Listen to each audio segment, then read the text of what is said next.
DiCecco's in the house from InsideTheBirds.com as he joins us now to take a look at all the latest Eagles news happening. They made a signing yesterday, made an interesting coaching hire today, and, of course, the draft a week from today. Andrew DiCecco from InsideTheBirds.com is back for another edition of Football at 4. Andrew, what's up, brother?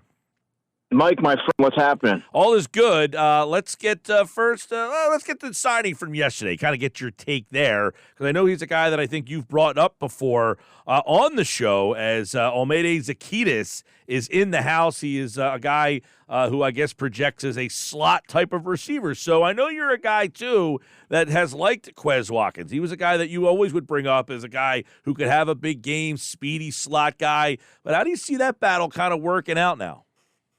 Yeah, Almeida Zaccheaus, 5'8", 190. He's a very prolific short area quickness type of player, going to work the intermediate levels of the field, elusive after the catch.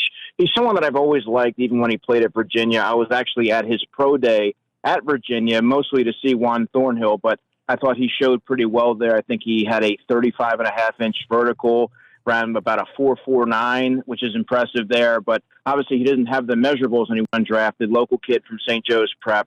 A player that made a lot of sense to me, Mike, when we looked at the free agent receivers, and he fit in that mold of what the Eagles are looking to do or looking to get out of this crop of free agents as far as a low-risk, moderate-reward type of signing, mid-20s, somebody that can really step in and maybe perform under the radar and give them some good production for a relatively low cost. And I think that's what they're going to get there. He can also return kicks and punts, which is another added value. So when you look at how he could potentially compete with Quez Watkins, I think that Zaccheaus provides something that Quez can't. He's a very short-handed receiver. He's better in the short to intermediate areas of the field, which I think when you're looking at it from a quarterback perspective in Jalen Hurts, he's a very quarterback-friendly receiver. And he's someone that when when pressure builds and mounts, and I think he can deliver the football to him, and he's going to be able to take advantage of the open room and space. And he also can win vertically as well. So I think he just has a more consistent body of work relative to Quez Watkins. Yeah, it's funny. People who probably don't recognize his name or have never heard of him before, I saw some people mentioning, oh, this must be a camp body. Not so much. No, man. I mean, this is a player that had 500 yards and 3 touchdowns last season on a very middling offense, to put it mildly. And I thought that he's someone that progressively improved each season, and a great story of development as an undrafted free agent, and somebody that I'm sure if you ask a lot of Falcons fans or even media folks around there, they're going to tell you that is going to be one of those losses that maybe doesn't look too prominent right now. But during the season, he's one of those players that is a contributor on offense and somebody that can be sort of a key cog. Not necessarily he's going to be fourth in the pecking order, assuming he is the 3, obviously. But I think just having a much more consistent number 3 player that can catch the football in traffic, is good after the catch. It alleviates a lot of pressure from your quarterback, and I think it makes the offense run much more cohesively. What does this mean for Watkins in your mind? I think he's the number 4, Mike. But another thing to consider is Quez Watkins, when you're looking at it in terms of a number 4 receiver, the demands of that role are special teams, right? I mean, if you're active on game day, you got to be able to cover punts and kicks. We have yet to see if he can do that. We have also yet to see that he can be a competent punt returner or kick returner. He's going to have to etch out a role here because if he's number 4, I mean, Covey does contribute on special teams. We have to see if Quez Watkins is able to do that.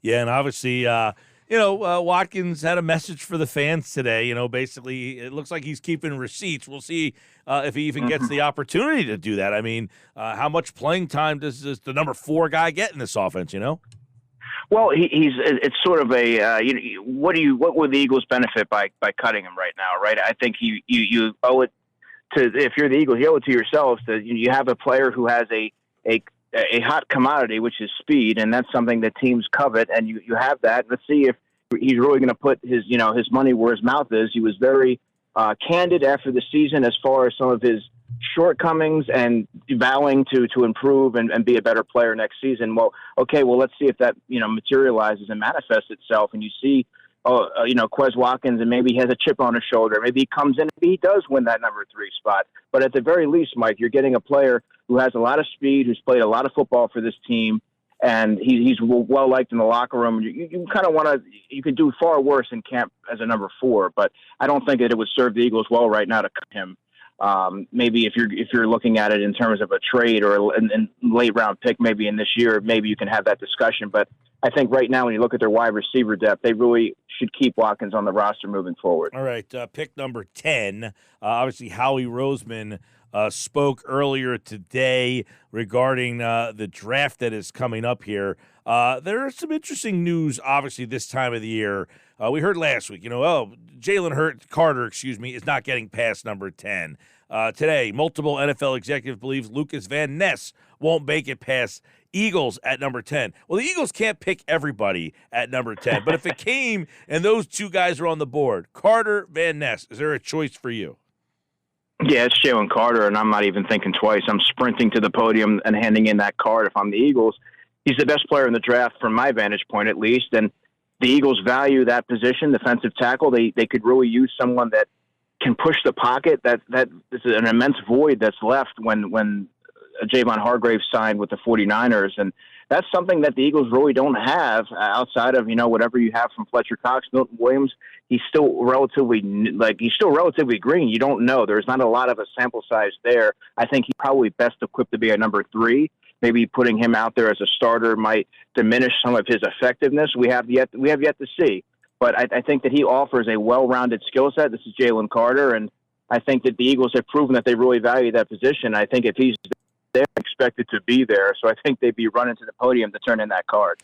We asked earlier, if you traded up and there was one guy you would trade up for, do you have that guy definitively?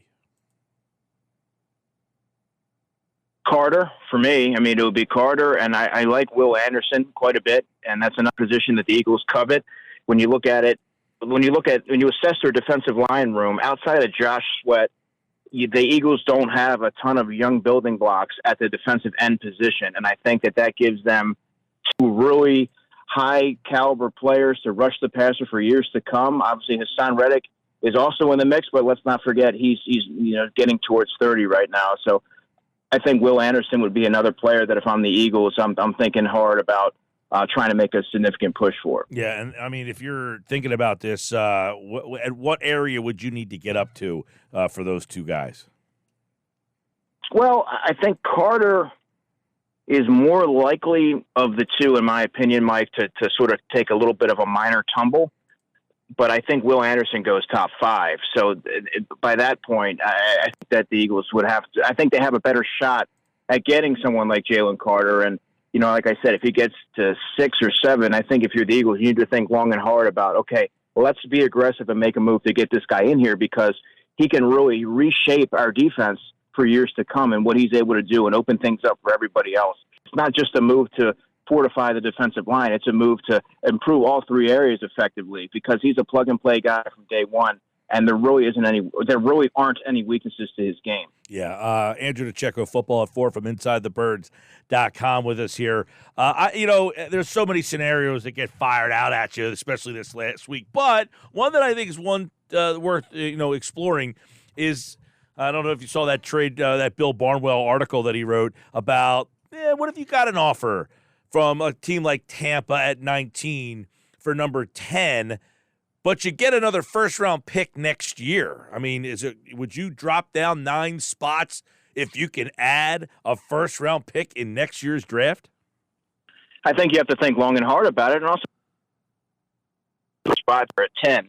I think because there's a lot of players that I think at that 10 spot, Mike, would be a bit of a reach. If you're asking him, this is just my opinion. But there's some that I think if you get down to, 14, 15, 16, 17, in that range, that a lot of those guys would make a lot of sense and really be good value there. At the 10 spot, this is a draft that, and I've mentioned this to you before, there aren't a lot of blue chip prospects or a lot of high-end prospects. So I think when you get out of that top 4 or 5, it really starts to dwindle. And if you're at the 10 spot, you certainly don't want to reach. I mean, there's players that I like and there's players that I think would be a good fit, but I think if you're looking at it and a team's offering a first-round pick for next year, I think you really have to think long and hard about that. Yeah, I almost feel like if they said, hey, we're giving you a first-round pick next year, you go back to 19, there's a lot more options for you in 19 that you feel comfortable with. Don't you feel like there's a lot more reaches at 10 if you stick there? I certainly do. I mean, when you look at 19, Mike, you look at potentially corner. You look at maybe Bijan Robinson. Maybe you want to explore that. I mean, right in that range potentially. I think Skoronski goes earlier than that, but I mean, I view him solely as a guard. It depends on how teams view him. I don't necessarily view him as a right tackle, but some teams, presumably will. And there's just a number. I mean, some of the pass rushers. I think Van Ness probably goes higher than some expect right now, but there's also a chance that he's sitting in the green room or what have you. Miles Murphy's a player that I really like. I've seen him go anywhere in the top 10, and I think he would be a solid pick at 10. But I've also seen instances where he's going mid to late first round. So there's players that are all over the board here. Just, it's really in the eye of the beholder. Yeah. What do you think of Nolan Smith? Is he too high for 10? Is he a guy you like? He's a very interesting prospect. I don't think he's getting a lot of the same hype as some of these other guys, but he's a guy that I find, man, he's quick off the ball, but the production's not there from a statistical standpoint for people. Well, I think early on in the process, Mike, he did get a lot of buzz because of his measurables and his testing numbers. And I look at someone like Miles Murphy, who only 3 months ago was being viewed as a top 5 or 6 player in this draft, sort of gotten overshadowed by the Lucas Van Nesses and the Nolan Smiths of the world. I mean, you don't see many defensive linemen that could run a 4.3. I mean, and he's very undersized, but I don't want that to sort of dilute the fact or cloud the fact that he, at least at the collegiate level, Mike, I thought that he was very physical at the point of attack. I thought he was good against the run. But again, the NFL is a totally different beast, and how you have to look at it. How can someone at that weight and size, how does that translate to, withstanding the rigors of a full 17-game season, right?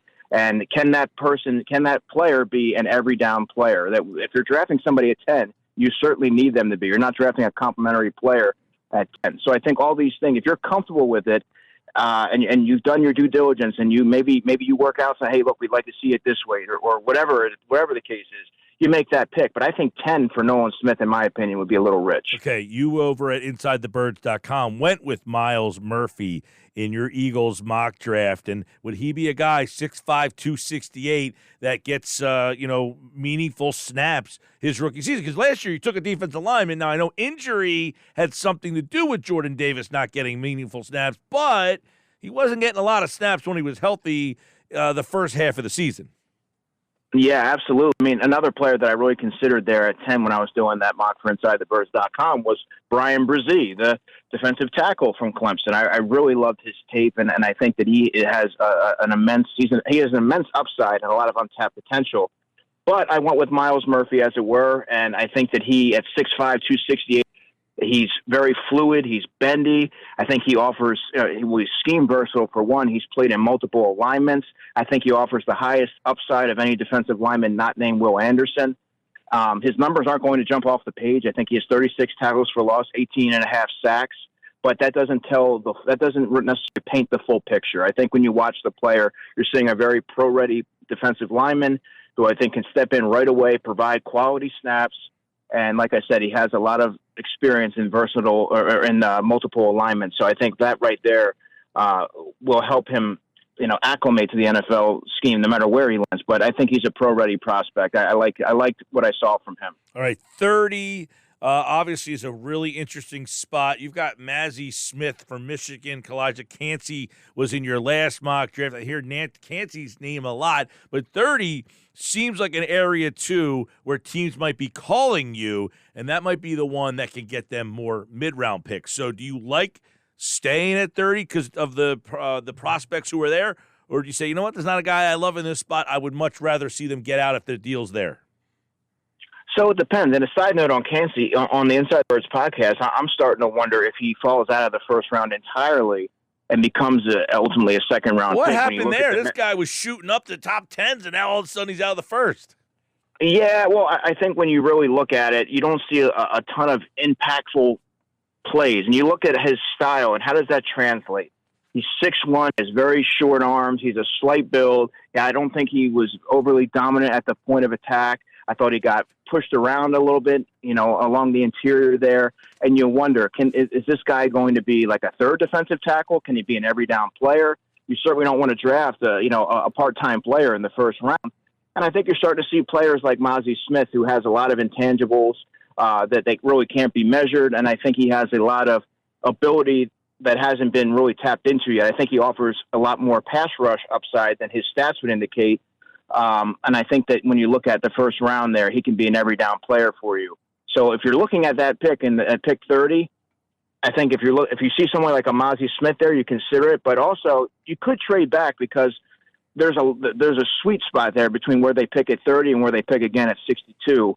A lot of quality players there, and you can also accumulate some assets in the process. He also went to Pitt, so that's another minus for Cansey. So just keep that in mind for the people out there. Yeah, 62 is an interesting spot because, as you mentioned, not a lot of blue chip prospects. But what about depth in that 62 area?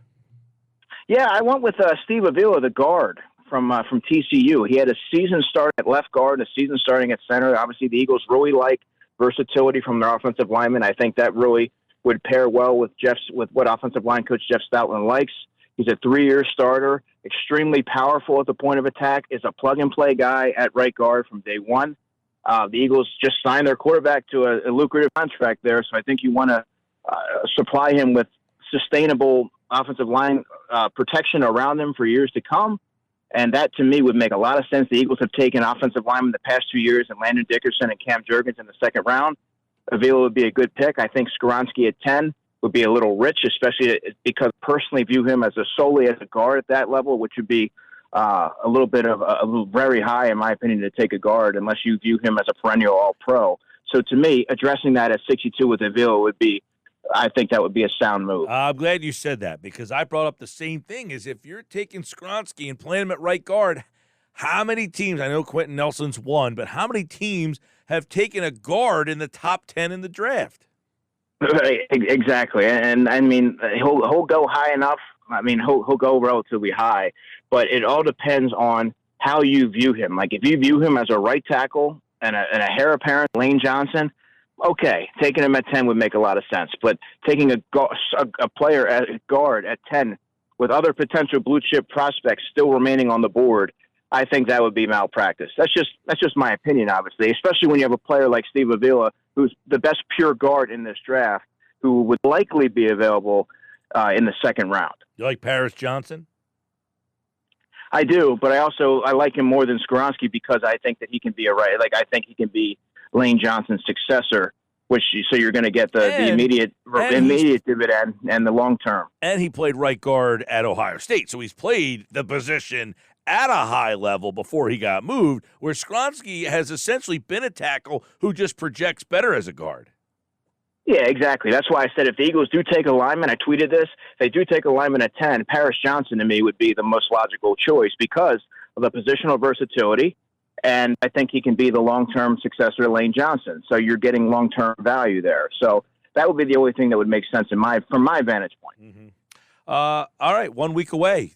By this point next week, we will just be a mere hours away from the 10th pick in the draft, and you can hear the draft right here on 97.3 ESPN. Andrew DiCecco from InsideTheBirds.com, and of course, right here on Football at I'm going to try and get to Maynard's, man. I'm not ruling that out. I'm going to try. Oh, there's the breaking news right there.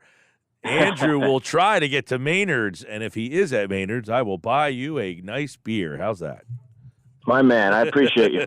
All right, but I might even order a pizza there. Get it delivered. Now you're talking. There we go. I'm going for the pizza, man. Maynard's has really good food. See, I don't have to order a pizza from outside the place to get it delivered there. I could get a pizza from Maynard's. It's fantastic. Well, they don't have cheese boards like the place we were at. Yeah, my buddy was down there for the World Baseball Classic, and I said, hey, you should check out this place called the Whining Pig. It's got really good beer. I said, unfortunately, there's no food. You might have to order yourself a pizza at that place. Nothing's funnier than standing outside the place, picking up the pizza, and then walking inside with it. I've never done that before. All right, well, hopefully you can get there, and we will have a huge draft party. We've got, I don't know, I think we're over 100 qualifiers already for the draft party on Thursday. All right, buddy, well, let me know. All right, man. Do. Take care, Mike. All right, Andrew DiCecco, everybody, Football 4. That would be great if we have Andrew there all day for the draft. We'd be able to talk all sorts of scenarios and crazy things and the silly season. Sports Bash Live, 97.3 ESPN.